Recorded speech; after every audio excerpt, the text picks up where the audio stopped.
মুখরোচক রান্নাঘরে আপনারা সবাই স্বাগত। আমি রূপাশা। আমি আপনাদের সামনে এক রেসিপি নিয়ে হাজির হয়েছি, যেটার নাম চিলি চিকেন। এটা পরিচিত, আপনারা হয়তো করে থাকেন, কিন্তু আমি কীভাবে করেছি সেটা দেখানোর জন্য এই রেসিপিটা তুলে ধরেছি। যদি আপনাদের আমার এই রেসিপিটি ভালো লাগে অবশ্যই লাইক করবেন। আমার চ্যানেলটি যারা এখনও সাবস্ক্রাইব করেনি সাবস্ক্রাইব করবেন, ভালো ভালো কমেন্টস করবেন, আর বাড়িতে এভাবে রান্না করে খাবেন। আর একটা কথা বলছি, আমি 1.5 কেজি মুরগির মাংসের আমি চিলি চিকেনটা তৈরি করেছি, বোনলেস করে কেটে। করার জন্য যেই উপকরণগুলো লাগছে তার মধ্যে প্রথম হচ্ছে, বাজার থেকে আমি মুরগির মাংস কিনেছি, সেটাকে বোনলেস করে চিলি চিকেনের পিস বলে ছোটো ছোটো করে ওরা কেটে দিয়েছে, সেটা ভালো করে জল দিয়ে ধুয়ে রেখেছি। আর এখানে আমি নিয়েছি 2 বড় বড় ক্যাপসিকাম, চৌকো চৌকো করে কেটে নিয়েছি। 4টে বড় বড় পেঁয়াজ, সেটাকেও চৌকো চৌকো করে কেটে নিয়েছি। আর অবশ্যই নিয়েছি হচ্ছে পেঁয়াজ পাতা, 5-6টা কাঁচা লঙ্কা। আর মাংসটা ম্যারিনেট করার জন্য আমি একটা মশলা তৈরি করে নিয়েছি। তার মধ্যে 2টো পেঁয়াজ আছে, রসুন আছে 10-12 কোয়া, আদা বাটা দেবো 2 চামচ। আর এখানে বিভিন্ন রকম সস আছে, দেখুন ওইগুলো ম্যারিনেট করার সময় লাগবে। এক হচ্ছে vinegar, tomato sauce, soy sauce, green chilli sauce, red chilli sauce, cornflour, 2টো ডিম নিয়েছি। আর অবশ্যই নুন লাগবে, নুনও নিয়েছি। আর যদি আপনারা ঝাল খান তাহলে একটু লঙ্কার গুঁড়ো ব্যবহার করতে পারেন। যে যেরকম ঝাল খান সেই হিসেবে লঙ্কার গুঁড়ো ব্যবহার করবেন। চিকেনের পিসগুলোকে প্রথমে ম্যারিনেট করার জন্য আমি আদা পেঁয়াজ রসুন বাটা দিচ্ছি। এর মধ্যে 2টো পেঁয়াজ আছে, 10 কোয়া রসুন আছে, 2 চামচ মতো আদা বাটা আছে, আর 4-5টা লঙ্কা আছে। সব মিক্সিতে পেস্ট করে রেখেছি। আচ্ছা, এটা দিয়ে আমি ভালো করে মাখিয়ে নিচ্ছি এগুলোকে, মাংসের পিসগুলোকে। তারপরে আমি ভালো করে ভিনিগার দিচ্ছি, দেখুন ভিনিগার দিচ্ছি মাংসের পিসগুলোর গায়ে। এটা দিয়েও মাখিয়ে রাখছি এবং পরিমাণ মতো নুন দিচ্ছি।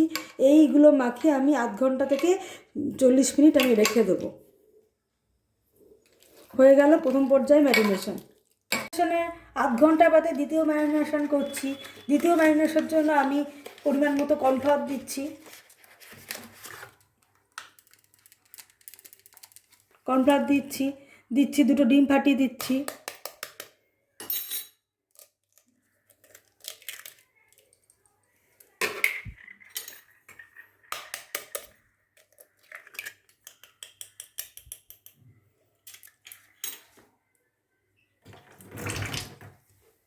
অল্প একটু সোয়া সস দিচ্ছি।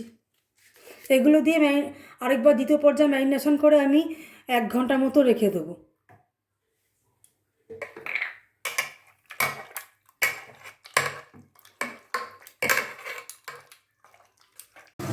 দুই কেপে ম্যারিনেশনের 1.5 ঘন্টা পর মাংসের টুকরোগুলোকে আমি লো টু মিডিয়াম ফ্লেমে গ্যাসের আছে আমি ভেজে নিচ্ছি হালকা করে। কখনই খুব কড়া ভাজছি না, তাহলে মাংসের পিসগুলো ছিবড়ে হয়ে যাবে। একটা পিস হালকা ভাজা হলে আবার উল্টো আরেকটা পিস ভেজে তুলে রাখছি। এই যে 1 খোলা ভেজেছি, আরও ভাজবো, দেখুন। পেঁয়াজ আর ক্যাপসিকাম তেলের মধ্যে ছাড়া 2-3 মিনিট ভাজা ভাজা করে নিলাম। ছাড়ার পর এবার পেঁয়াজ পাতাগুলো ছেড়ে দিচ্ছি, দেখুন কেটে রাখা পেঁয়াজ পাতাগুলো ছেড়ে দিলাম, দিয়ে এবার নাড়িয়ে নিচ্ছি এরকমভাবে। এটা দিয়েও 2 মিনিট নাড়িয়ে নেব।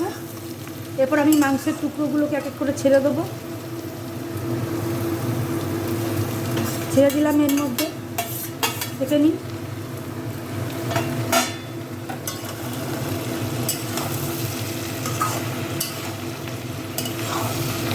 এবার মাংসটা ম্যারিনেট করার সময় যে গ্রেভি তৈরি হয়েছিল সেই গ্রেভিটুকু দিয়ে দিচ্ছি, অবশিষ্ট গ্রেভিটার মধ্যে।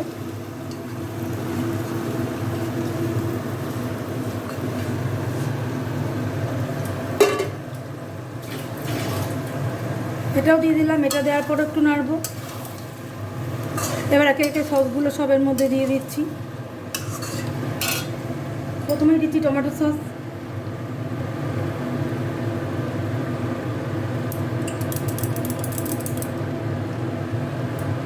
তারপর দিচ্ছি সোয়া সস, তারপর দিচ্ছি রেড চিলি সস, তারপরের মধ্যে আমি একটু গ্রিন চিলি সসও দিচ্ছি, অল্প একটুখানি সামান্য টেস্টের জন্য।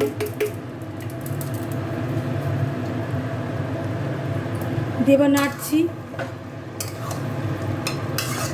দেখুন চিলি চিকেনের কালারটা আসছে কি না।